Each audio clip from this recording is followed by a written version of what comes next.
साद्वैतं सावधूतं परिजनसहितं कृष्णचैतन्यदेवं श्रीराधाकृष्णपदान् सहगणललिता श्रीविशाखान्वितांश्च ॐ अज्ञानतिमिरन्धस्य ज्ञानाञ्जनशलाकया चक्षुरुन्मिलितं येन तस्मै श्रीगुरवे नमः।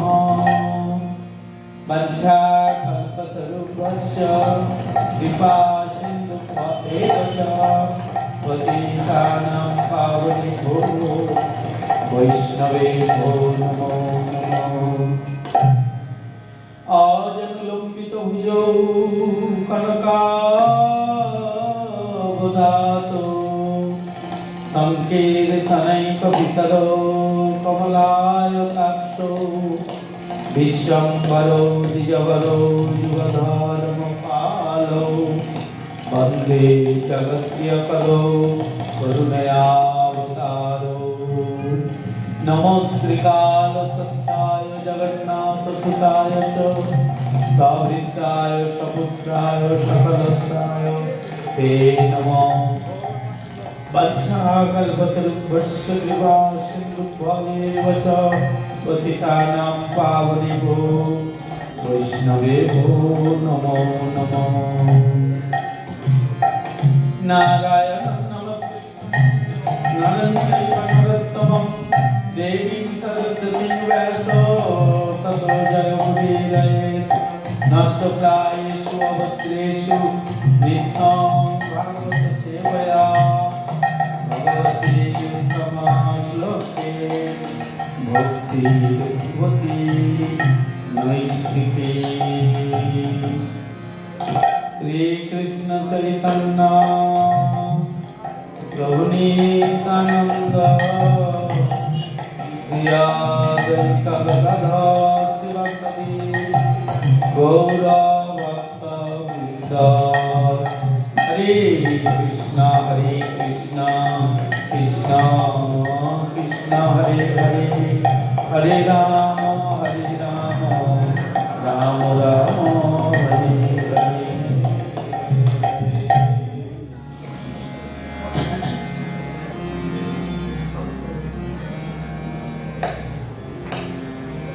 जय श्री कृष्ण चैतन्य प्रभु नित्यानंद श्री अद्वैत गदाधर शिवसदि गौरभक्तवृन्द।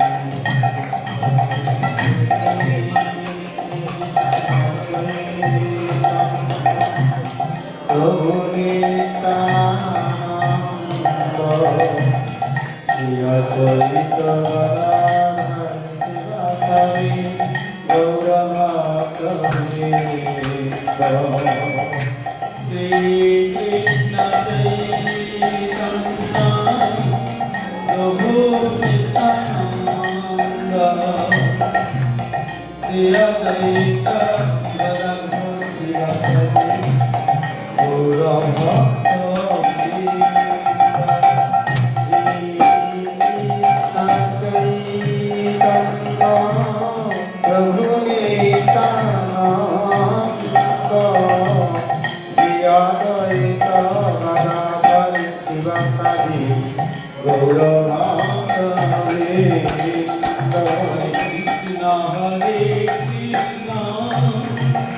कृष्ण कृष्ण हरे हरे हरे राम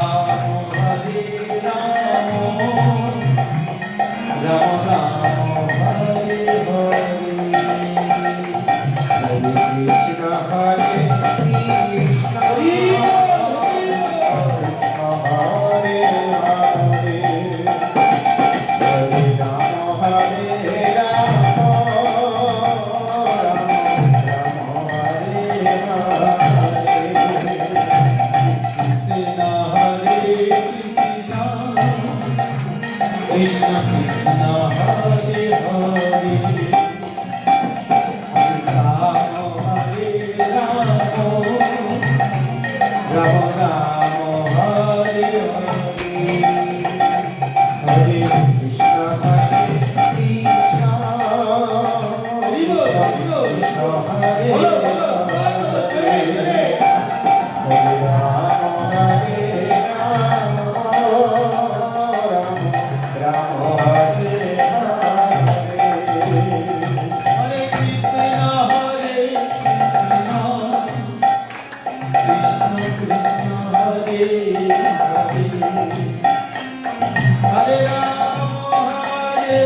রাম রাম হরে হরে বলো বলো হরে Krishna Krishna Krishna Hare Hare Hare Ram Ram Hare Hare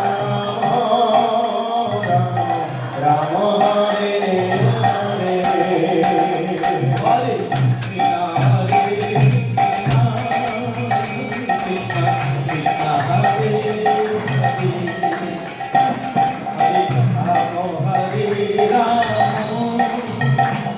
Rama Rama Hare Hare Hare Krishna Hare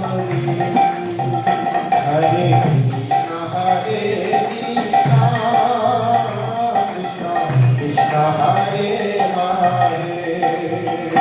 Krishna Hare Hare Hare Rama Hare Rama Rama Rama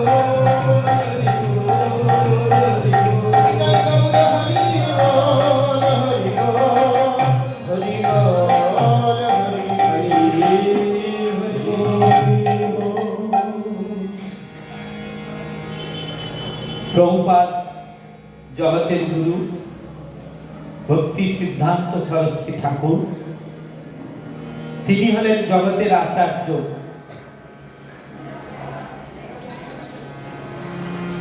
তার কৃপায় আজ আমরা এই গৌড়ীয় ধর্মকে অবলম্বন করতে পেরেছি। আমরা জানতে পেরেছি প্রভুপাদ ভক্তি সিদ্ধান্ত সরস্বতী ঠাকুরের করুণায় যে আমরা ব্রহ্ম মাধ্য গৌড়ীয় সম্প্রদায়ের ভুক্ত,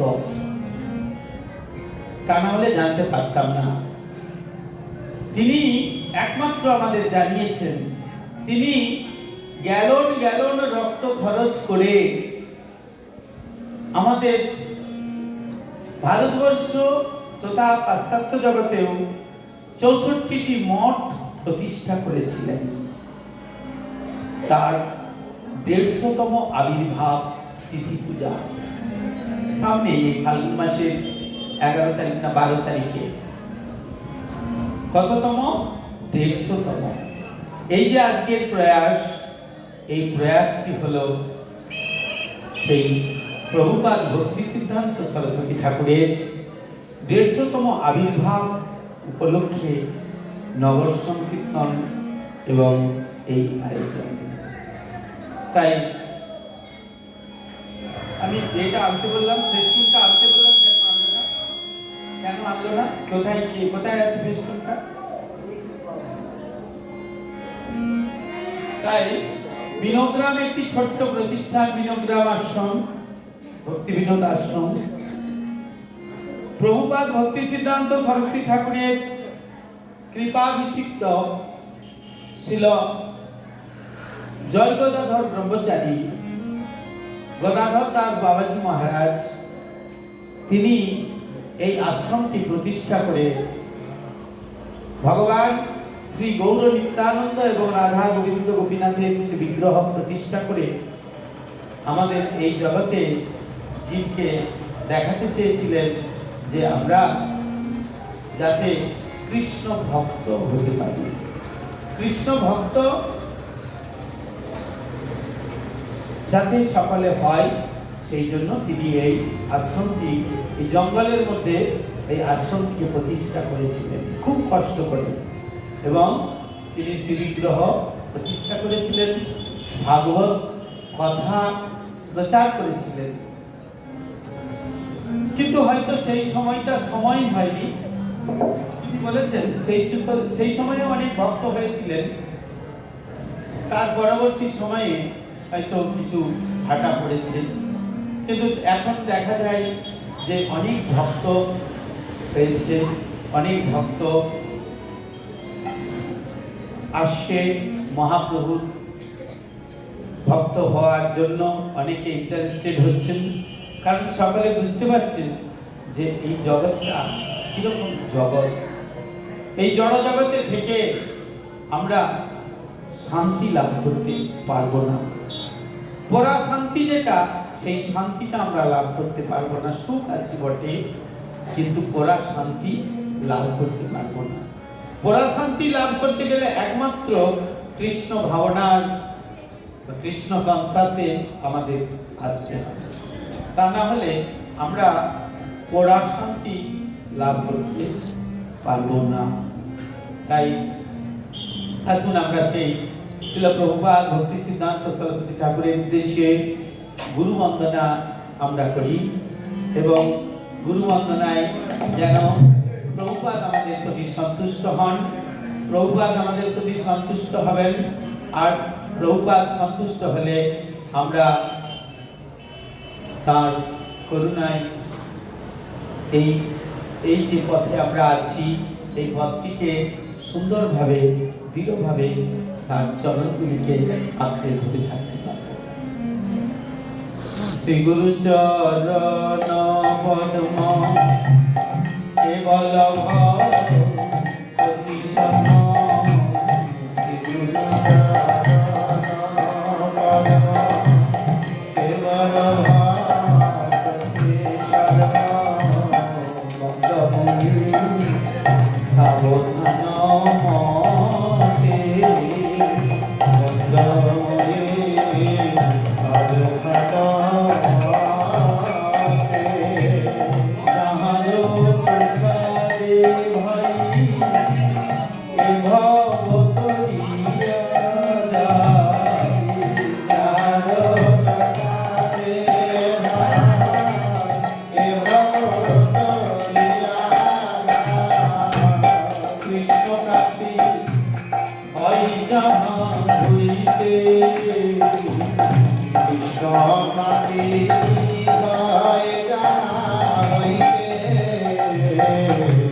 Jai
আমরা এই পানবাবুর কৃপায় এখানে আসতে পেরেছি। না মহাপ্রভুর কৃপায় বলুন। বিদায় গৌর প্রেমানন্দে।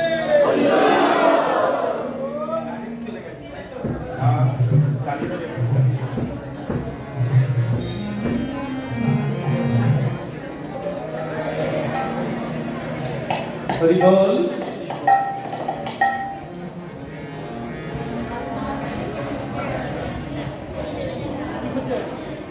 বেশি সময় নাই, কি নাই? এই বাচ্চাদেরকে এখন জিজ্ঞাসা করবো, চলো একটা কাজ করতে হবে। মহারাজ আমার এখন সময় নেই, I don't have time, I have to go class। কি করবে? মাথা নেড়ে চলে আমাদের এখন সময় নাই। যদি বয়স হয়েছে 40, যদি বলি যে আস্তে আস্তে আস্তে আস্তে আস্তে, যদি বলি যে 40 হয়েছে, যদি বলি এই সিন্ডিকে, যদি বলি যে গলায় মালা পরো, তোমার ছেলে চাকরি পেয়েছে, তোমার আর কিসের চিন্তা? তোমার তো ছেলে অনেক চাকরি পেয়ে গেছে, ভালো, গলায় মালা পরো, হরিভজন করো। এসবে কোনো সুখ নাই এই জগতে, সুখ আছে একমাত্র গোবিন্দ ভজনে। না না মহারাজ, আমার এখন সময় নাই। কি বলবে? আমার এখন সময় হয়নি, আমি এই বয়স থেকে গলায় মালা পরবো, এখন থেকে কপালে তিলক করব, আমার এখন সময় হয় নাই। যদি বলি ভাই এবার হরিভজন করুন, কি কাকা এবার হরিভজন করো, কি দাদা এবার হরিভজন করো, কি দিদি এবার হরিভজন করো, কি কাকিমা এবার হরিভজন করো, এই যে স্যার বাবু, স্যার তো পেয়ে গেছে, এবার হরিভজন করতে হবে, এবার তো একদম হয়ে গেছে। তাহলে হরিভজন করলে আরো বেশি দিন এই জগতে থাকতে পারবো, বেশি দিন পেনশন ভোগ করতে পারবো। পেনশন মানে টেনশন, পেনশন ভোগ করতে পারবো অনেকদিন নিরামিষ আহার করলে, হরিভজন করলে। তা কি করতে হবে? যদি বলি, রাজারাম বাবু বলবে মহারাজ আমার সময় নাই, আমার ওই নাতিটা সম্বল, আমার এখন একে নিয়ে স্কুলে যেতে হয়, এখানে করতে হয়, এই করতে হয়, কি নাই? সময় নাই। তাহলে সময় নাই। আর যখন আমরা চতুর্দোলায় যাব,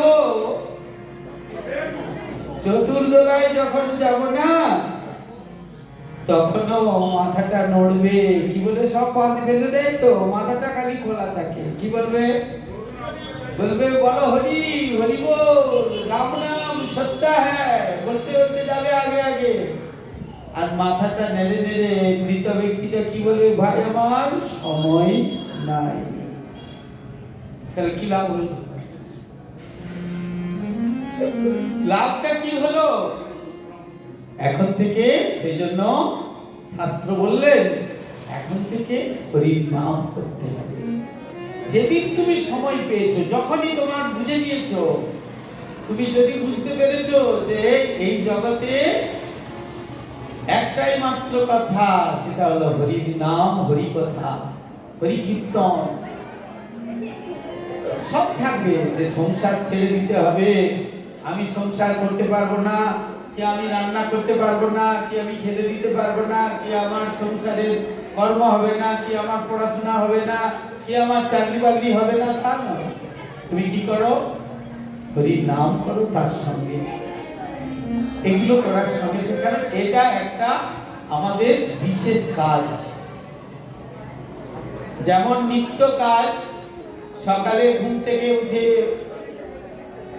ওয়াশরুমে যাওয়া, তাই তো, তারপর ব্রাশ করা, নানান রকম ভাবে ফ্রেশ হওয়া, যার যেরকম সময় লাগে লাগলো, তারপর যে যা কর্মে ব্যস্ত, তারপর আমরা প্রতিদিন গরম চাই চুমুক দিই, কেউ এনসিওর, কেউ হরলিক্স, বিস্কুট একটা খাবার খাই কেন, অনেক রাত সারা রাত্রি আমাদের পেটটা ফাঁকা থাকে, সকালবেলায় খাই কি চা মুড়ি, যার যেরকম জোটে সে সেরকম খেয়ে নিই। তারপর নানান রকম কর্মে যে পড়াশোনা করে সেই শিখতে গেল, বা প্রাইভেট টিউশন গেল, আবার এসে হাত মুখ ধুয়ে স্নান করে আবার একটু টিফিন করলো, নাহলে কিছু একটা খাবার খেয়ে স্নান করে খাবার খেয়ে স্কুলে চলে গেল। তাহলে তার এটাই কাজ। যে কর্ম করে, যে চাকরি করে, তার চাকরিতে চলে যাওয়া, সংসারের কর্ম। হ্যাঁ, গিনিরা ব্যাগ ধরিয়ে দিল সকাল হলে, এটা নিয়ে এসো, ওটা নিয়ে এসো, সেটা নিয়ে এসো, অর্ডার মানতে। গিনিদের নানান রকম কর্ম থাকে, বা চাকরি বাকরি করলে তার আলাদা, বা যারা ব্যবসা করে তারা ব্যবসায় চলে গেল। ঠিক তদ্রূপ এগুলো যেমন কর্ম আমার, এগুলো যেমন কাজ, ঠিক তদ্রূপ ভগবানের নাম করাটাও আমার একটা কাজ। কি বললেন? ভগবানের নাম করাটাও আমার একটা কাজ। ঠিক আছে, এগুলো তো নিত্য আমাদের, আর তার সঙ্গে ভগবানের নাম করাটাও আমাদের একটা কাজ। ভগবানকে ভজন করাটা আমাদের কাজ। আমি যেমন আমার স্ত্রী, পুত্র, পত্নী, এই কন্যা, নাতি, নাতনি, সংসার সকলকে ভালোবাসছি, ঠিক সেরকম যিনি জগতের পিতা, যিনি জগতের মাতা, যিনি জগতের বন্ধু, যিনি জগতের পুত্র, যিনি জগতের পতি, তাকে যদি না ভালোবাসি তাহলে লাভ কি হলো? তিনি তো আমাকে এই সংসার দিয়েছেন, তিনি আমাকে এই সংসার দিয়েছেন, তিনি আমাকে পুত্র দিয়েছেন, তিনি আমাকে কন্যা দিয়েছেন, তিনি আমাকে সব কিছু দিয়েছেন, এত অর্থ দিয়েছেন, বৃত্ত দিয়েছেন, সব কিছু দিয়েছেন। আমার কথা বোঝা যাচ্ছে আপনাদের?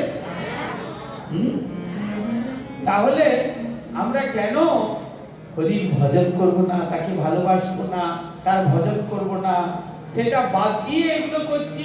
তার মানে সব ফাঁকা হয়ে গেল। যা কিছু করছি এগুলো সব যা করলাম সব শূন্য হয়ে গেল। শূন্যর পাশে যদি এক না থাকে তাহলে তো 10 হবে না। আবার যতগুলোই শূন্য দেন না কেন, 4টে 5টা 10টা শূন্য দিয়ে যান, কিন্তু পাশে যদি এক না থাকে আর সংখ্যা না থাকে তাহলে কিছু লাভ হবে না। ব্যাংকে গিয়ে আপনি কি করবেন? আজকাল কেটে নেবে 30%, ডিপোজিট হলেই সঙ্গে সঙ্গে কাটবে। You know that? হ্যাঁ, তাহলে কি লাভ হবে? লাভ কিছু হচ্ছে? যা করছি আমরা এটা ভুল করছি। এই ভুলটাকে ঠিক সংশোধন করার জন্য সাধু সঙ্গের প্রয়োজন। ওই জন্যই আজকে এই মহাপ্রভু লজ পানবাবু আজ সাধু সঙ্গের আয়োজন করেছেন। এখানে সাধু সঙ্গে কি হচ্ছে না, এই যে হরিভজনটা করতে হবে, আমাদের হরিভজন করতে হবে, হরির নাম করতে হবে, হরির চিন্তা করতে হবে, এটা বোঝানোর জন্যই আজকে আমাদের এখানে বৈঠক হচ্ছে। তাই আপনাদের কাছে অনুরোধ করি, সকালে কৃষ্ণ নাম করুন। হরে দেখুন, নামের একটা কথা বলেছেন, আমি নামের একটা মহিমা বলে আমি ছেড়ে দেবো। ঠিক আছে, আপনাদের ক্ষুধা লেগেছে সেটা আমরা বুঝতে পারছি। হ্যাঁ, নামের একটা মহিমা বলবো, তার আগে একটু ছোট্ট কীর্তন করবে। এরা হারমোনিয়াম নিয়ে বসেছে তো একটু না করলেও ভালো লাগছে। যার মুখে ভাই হরি কথা না, তার কাছে তুমি যেও না। যার মুখে ভাই হরি কথা না, হরি বল, তার কাছে তুমি যেও না।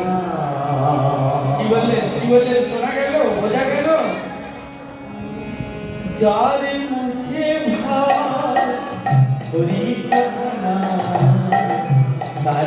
কাছে তুমি যেও না। যার মুখে ভাই হরি কথা নাই, তার কাছে তুমি যেও না। যার মুখ দেখি ভুলে যাবে বলি, তার মুখ পানে যেও না। যার মুখ দেখি ভুলে যাবে বলি, তার মুখ পানে যেও না। যার মুখ দেখি ভুলে যাবে বলি, তার মুখ পানে যেও না। যার মুখ দেখি ভুলে যাবে হরি, তার মুখ পানে যেও না।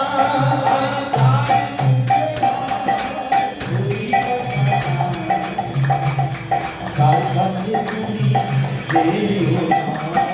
যার মুখে ভাই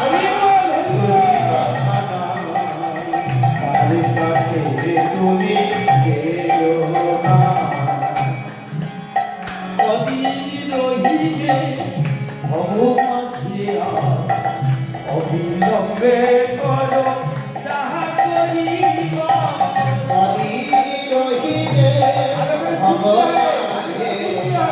অবিলম্বে করো যাহা করিবা।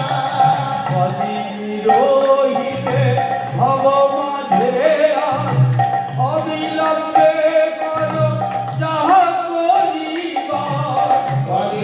রহিলে ভগবানে অবিলম্বে করো যাহা করিবা।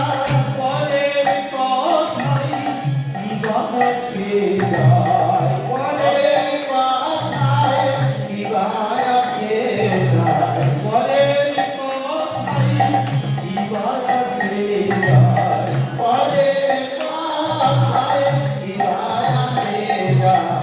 পিছে দাঁড়া তুমি এলো না, পিছে দাঁড়া তুমি এলো না।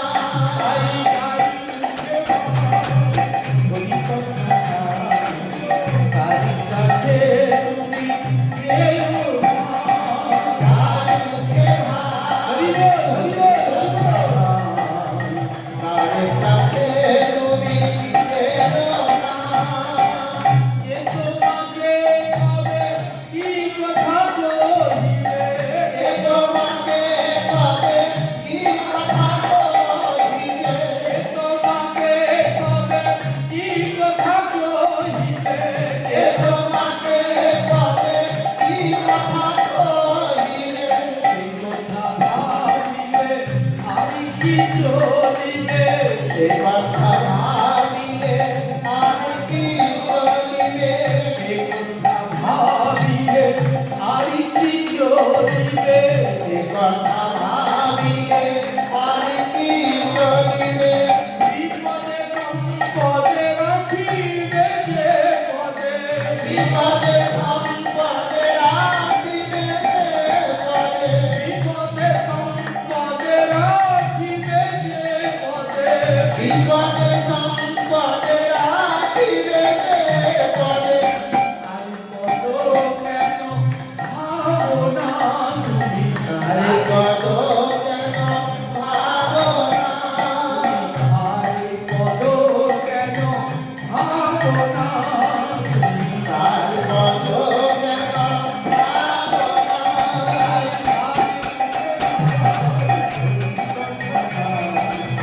তার কাছে তুমি যেও না। যার মুখে ভাই তার কাছে তুমি এলো না। কি করতে হবে বলেছেন আমাদের মহাজনগণ বলছেন। মহাজনগণ অনেক সুন্দর সুন্দর কথা বলে দিয়েছেন, আমরা বুঝতে পারছি না নিজেদেরকে। তাই কি বললেন এরপর, কেবল হরি কথা কও, হরি গুণ গাও, হরি নাম রসে সদা মুক্ত হও। হরি কথা কও, হরি গুণ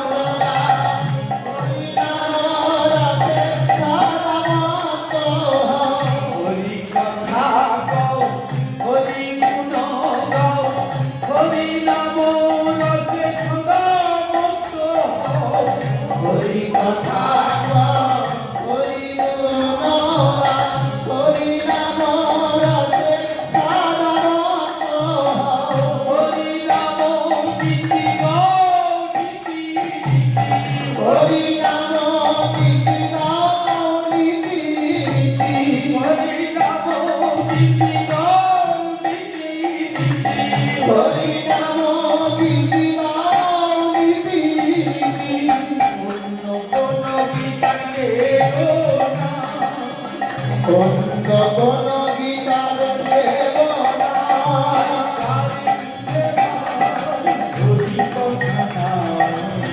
কারি কাছে তুমি যেও না ও ভাই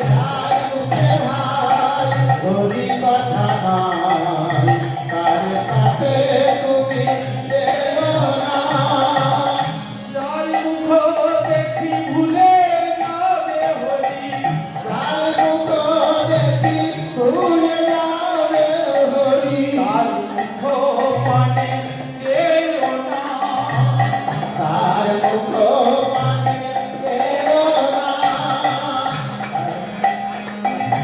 তার মুখ পানে যেও না তার মুখ মানে দেবনা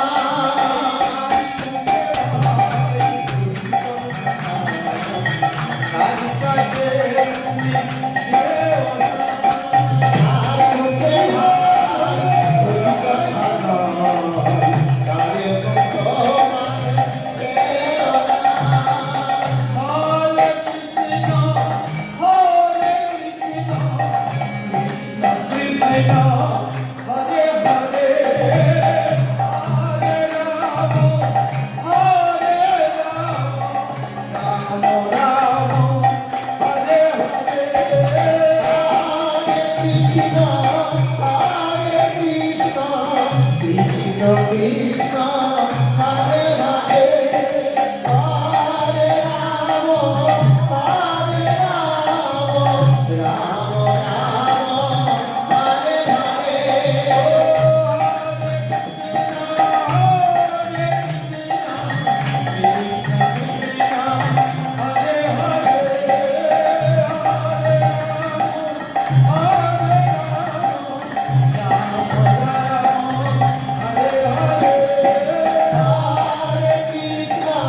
হরে কৃষ্ণ হরে কৃষ্ণ কৃষ্ণ হরে হরে হরে রাম হরে রাম রাম রাম হরে হরে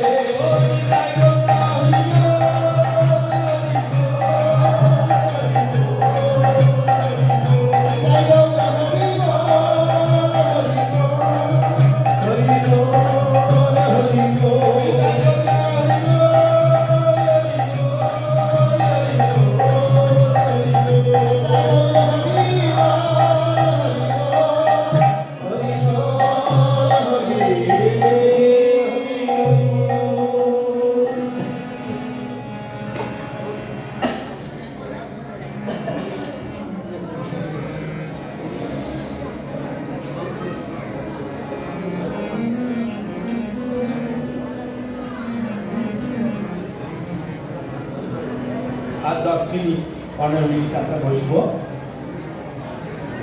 একটি নামের মাহাত্ম্য কথা আমরা পাঠ করে শ্রবণ করব। নাম কিভাবে একজন ব্রাহ্মণ তিনি লাভ করেছিলেন। শিল সনাতন গোস্বামী পাদ তিনি শিল সনাতন গোস্বামী পাদ তিনি বৃন্দাবনে ভজন করছিলেন। গোস্বামীগণ একটি বৃক্ষের তলে আজকে রাত্রি কাল আরেকটি বৃক্ষের তলে, এইভাবে তাদের জীবনযাত্রা ছিল। শ্রী চৈতন্য মহাপ্রভু তাদের প্রেরণ করেছিলেন বৃন্দাবনের লুপ্ত তীর্থকে উদ্ধার করতে। ভগবান কৃষ্ণচন্দ্র কোথায় কি লীলা করেছিলেন সেই লীলাগুলিকে উদ্ধার করার জন্য তারা সকলে তাদের যে 6 জন গোস্বামীকে তাদেরকে প্রেরণ করেছিলেন এবং তাদের মধ্যে শক্তি দান করেছিলেন। তাদের শক্তি দান করে তারা সকলেই সেই লুপ্ত তীর্থ উদ্ধার করেছিলেন। শ্রীল সচ্চিদানন্দ ভক্তিবিনোদ ঠাকুরকে মহাপ্রভু নিয়ে এলেন। তিনি ছিলেন মঞ্জুরি স্বরূপা, তাকে নিয়ে এলেন আমাদের এই জগতে। ভগীরথ যেমন গঙ্গা এনেছিলেন, তপস্যা করে গঙ্গাকে এনেছিলেন এই জগতে, ঠিক তদ্রূপ কেদারনাথ দত্ত তিনি ছিলেন ডেপুটি ম্যাজিস্ট্রেট তৎকালীন সময়ে ব্রিটিশ শাসনে। ব্রিটিশ শাসক দল তখন শাসন করত। সেই সময়ে ডেপুটি ম্যাজিস্ট্রেট কেদারনাথ দত্ত তিনি পরবর্তীকালে ভক্তিবিনোদ ঠাকুর তিনি তিনি তিনি যেমন ভগীরথ গঙ্গা এনেছিলেন, তাই ভক্তি গঙ্গাকে এনেছিলেন শ্রীল সচ্চিদানন্দ ভক্তিবিনোদ ঠাকুর। আর একজনকে এনেছিলেন তিনি তার সাধনা দ্বারাই ছিল প্রভুপাদ ভক্তি সিদ্ধান্ত সরস্বতী ঠাকুরকে এনেছিলেন, যিনি আমাদের এই জগতে কৃষ্ণ কথা, হরি কথা কি বস্তু, হরি কে, কৃষ্ণ কে, আমি কে, আমি কেন এসেছি, আমার কর্তব্য কি এই জগতে, আমার কর্তব্য কি, আমি কোথা থেকে এসেছি, আমি আবার কোথায় ফিরে যাব, এই কথাগুলিকে জানানোর জন্য শ্রীল প্রভুপাদ এই জগতে আবির্ভূত হয়েছিলেন। রাধা বিনোদিনীর প্রিয় নয়নমণি, তিনি ছিলেন নয়ন মঞ্জুরি। রাধা বিনোদিনী, রাধা ঠাকুরানী নয়ন মঞ্জুরি, তিনি এসেছিলেন। তাকে নিয়ে এসেছিলেন ভক্তিবিনোদ ঠাকুর কি করার জন্য? এই জগতে প্রচার করার জন্য। তিনি যদি না আসতেন আজ আমাদের এই বেশ আমরা পেতাম না। তো সনাতন গোস্বামী পাদ তিনি বৃন্দাবনে ভজন করছেন। যদি যারা বৃন্দাবনে যাবেন দেখবেন মদন মোহন মন্দির আছে, মদন মোহন মন্দির আছে বৃন্দাবনে। সনাতন গোস্বামী পাদের সেবিত বিগ্রহ মদন মোহন বা মদন গোপাল, সেখানে সেবা হতো। এখন বর্তমানে জয় রাজস্থানের করলি, জয়পুরের কাছে করলিতে আর সেই বিগ্রহ অবস্থান করেছেন, রাজবাড়িতে সেবা করছে। সেই মদন সনাতন গোস্বামী পাদকে বললেন, সনাতন গোস্বামী পাদের কাছে কাশী বিশ্বনাথের পূজারী, কাশী যে বিশ্বনাথ দেব আছেন, সেই বিশ্বনাথ দেবের একজন পূজারী ব্রাহ্মণ, তার পত্নী বলছেন যে হ্যাঁ গো, তোমার মেয়ে বড় হয়ে যাচ্ছে, আগের দিনে তো খুব ছোট ছোট বিয়ে হতো, তোমার মেয়ে বড় হয়ে যাচ্ছে, তুমি দেখতে পাচ্ছ না সমাজে ওর বয়সী আর কেউ নাই, তাই ওর বিয়ে দিতে হবে, তুমি তাড়াতাড়ি পাত্রের ব্যবস্থা করো।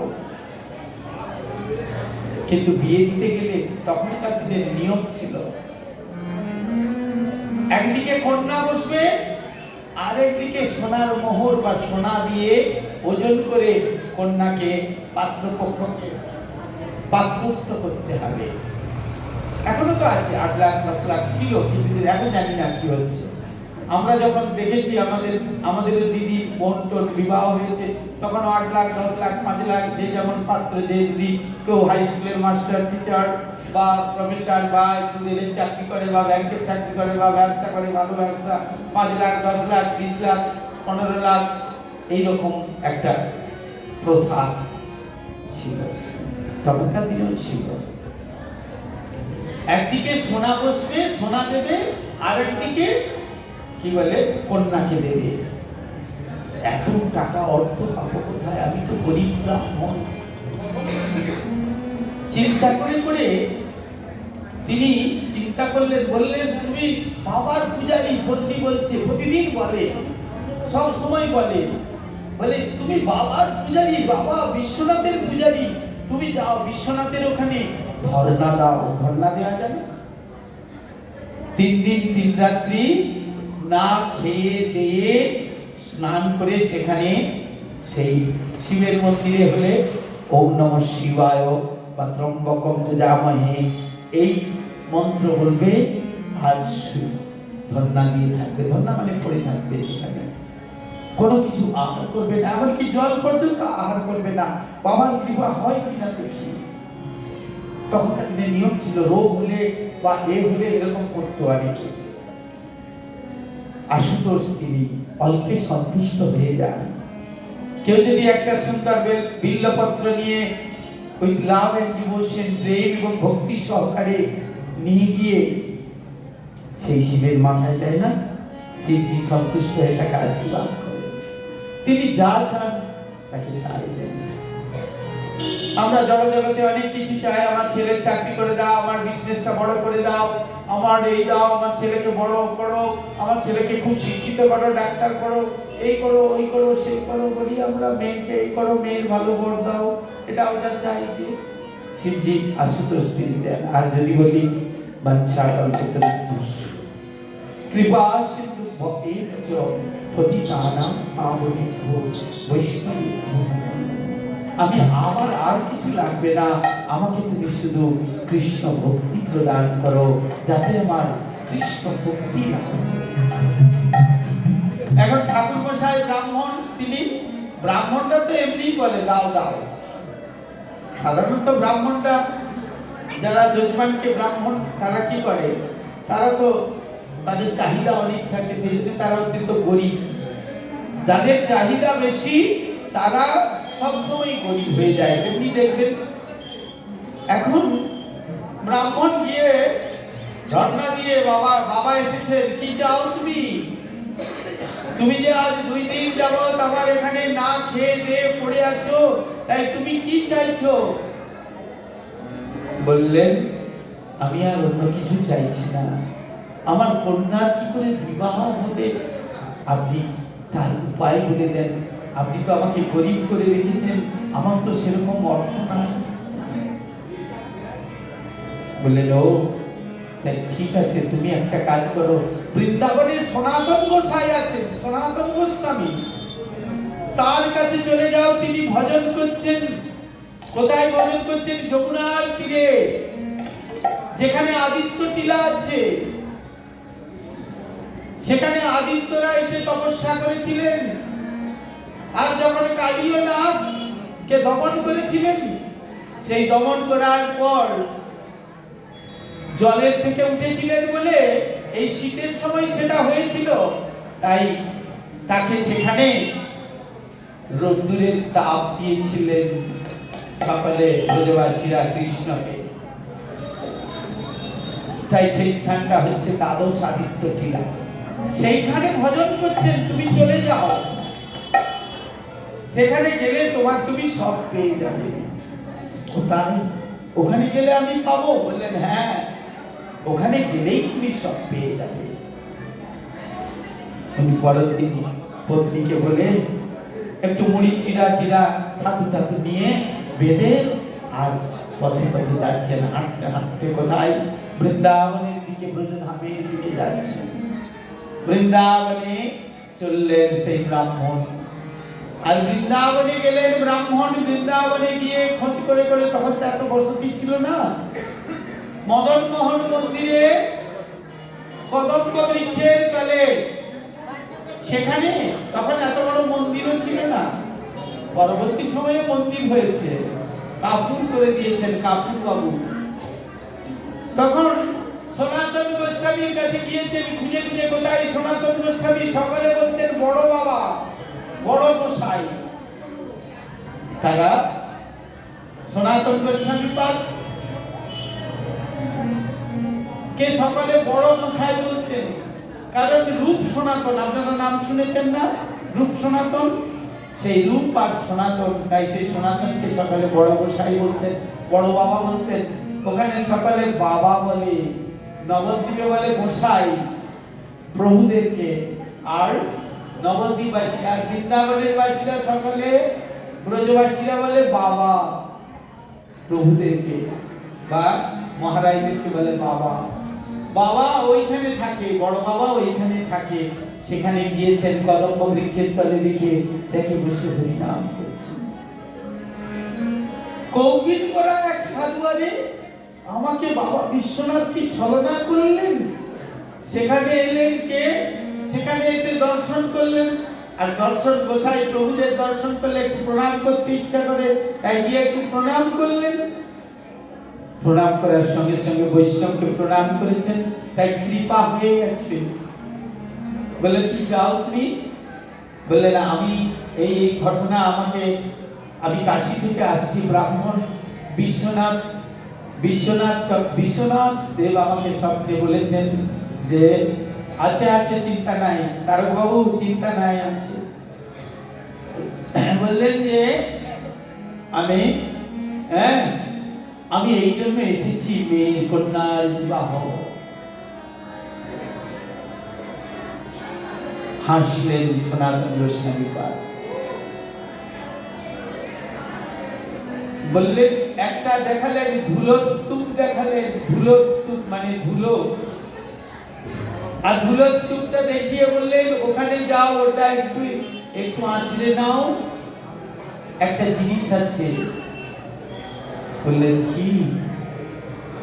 দেখলেন গিয়ে একটা পরশমণি।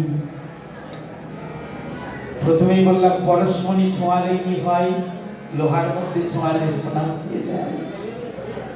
পরশমণি ধুলোটা এরকম করে যেই আঁচড়েতে দেখলেন একটা পরশমণি, আর পরশমণিটা তুলে নিলেন, বললে ওটা নিয়ে তুমি যাও, তোমার কাজ মিটে যাবে।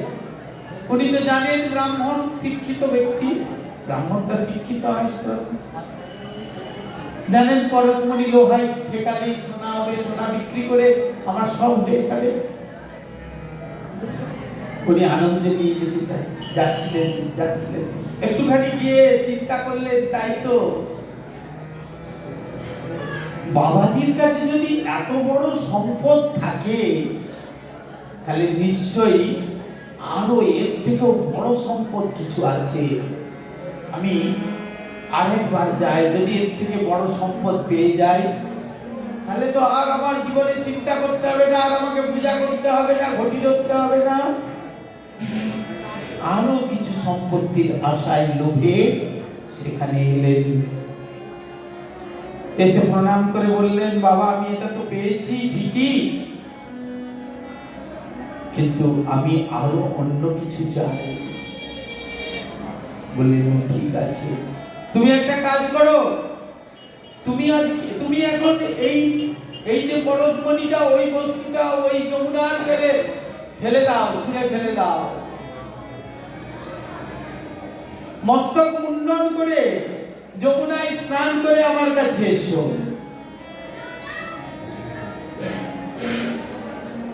যমুনায় স্নান করে, মস্তক মুন্ডন করে যমুনায় স্নান করে পূর্ণ তিলক করে এলেন। আসলে তাকে একটা তুলসীর মালা দিলেন, হরিনাম জপ করা। সনাতন গোস্বামী পাদ দিলেন, তুমি হরিনাম করো, হরিনাম জপ করো, হরিনাম জপ মালা দিলেন। আর সেই হরিনাম নিয়ে তিনি আনন্দে বিভোর হয়ে ফিরে এলেন। যখন ফিরে এলেন, এসে দেখলেন সেইখানেই পাশাপাশি এক বিরাট বড় জমিদার ব্রাহ্মণ ছিলেন, আর জমিদার তার পুত্রের সঙ্গে সুন্দরী কন্যা দেখে রাস্তা দিয়ে পার হয়ে যাচ্ছিলেন, পালকি করে যাচ্ছিলেন জমিদার। আর জমিদার যেতে যেতে দেখলেন এক সুন্দরী কন্যা, খুব সুন্দর দেখতে, আর সেই কন্যাকে তার পুত্রের সঙ্গে বিবাহ দিয়ে দিলেন। কে অ্যারেঞ্জ করলো? আর সেই ব্রাহ্মণ আনন্দে হরিনাম করতে করতে বৈকুণ্ঠে চলে গেল, সেই হোক তার পত্নী। তাহলে নাম যদি করতে পারি, নামই সর্বস্ব। কলৌ নাম সংকীর্তন উপায়। কলিতে একমাত্র, পদ্মপুরাণে বলছেন, কলিতে একমাত্র হরিনাম সংকীর্তনই সব কিছুর সমাধান দিতে পারে।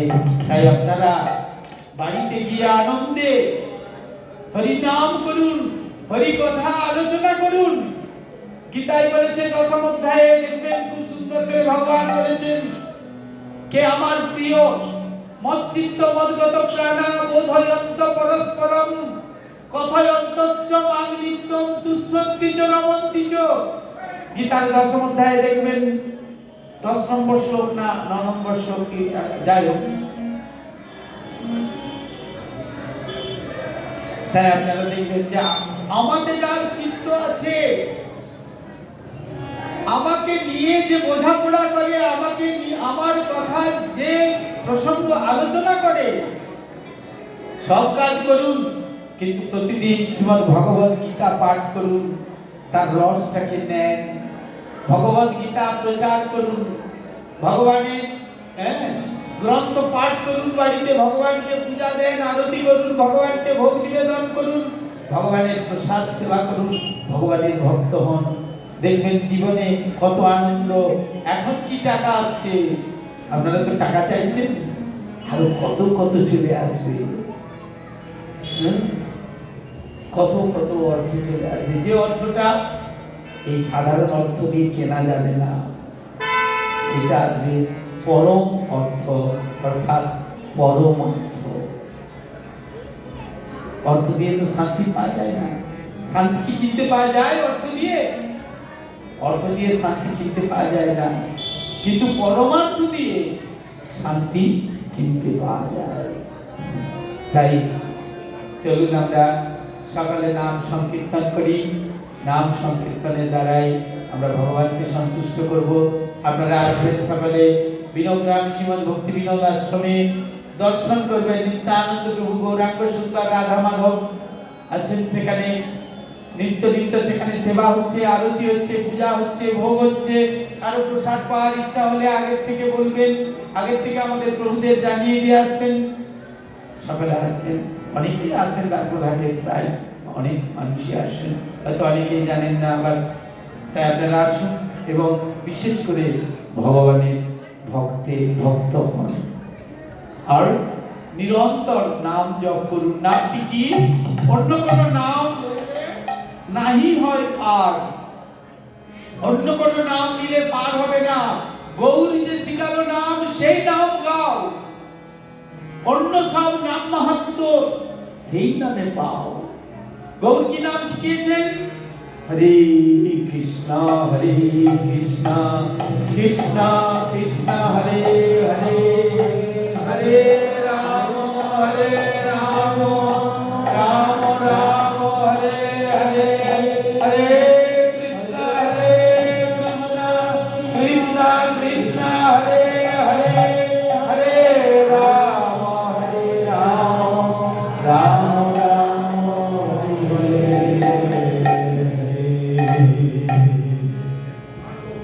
প্রসাদ হয়েছে, ব্যবস্থা হচ্ছে, তাহলে ছেড়ে দিই এখন। তাহলে আপনারা সকালে প্রসাদ পাবেন, দেরি হচ্ছে, শীতের বেলা তো একটু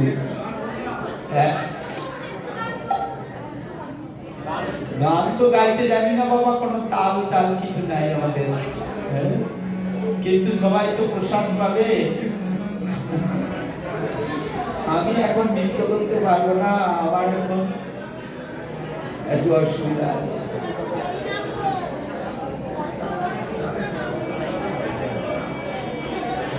হৃদয় গৌর